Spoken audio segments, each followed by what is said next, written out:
Oroba alifika nje ya lango la bunge akiwa na amri ya mahakama. Baada ya mvutano, alizuiliwa kuingia, akielezea kuwa yeye ni seneta halali licha ya kuwasilisha amri ya mahakama. Walinzi wa bunge pia walishikilia msimamo kuwa hataruhusiwa kuingia katika bunge la Seneti.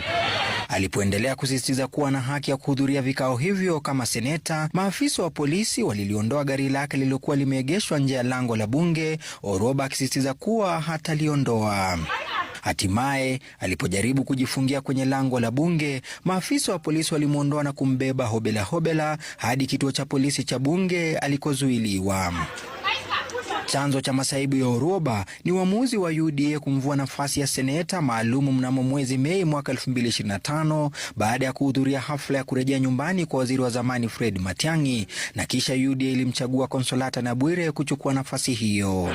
Mnamo Agosti mwaka 2025, mahakama ya kutatua migogoro ya vyama vya kisiasa ilisema hatua ya kumvua wanachama haikufuata sheria. Hata hivyo, kamati ya uchaguzi ya UDA ilisisitiza kuwa Oroba si seneta tena na taratibu za chama zilifuatwa katika kumtimua. Kisha Aprili mwaka huu, mahakama ilitoa uamuzi kwamba bado ni seneta hadi kesi iliyowasilishwa itakaposikizwa na kuamuliwa. Kwa sasa, licha ya amri hiyo ya mahakama, Oroba bado amesalia nje ya Seneti. Willy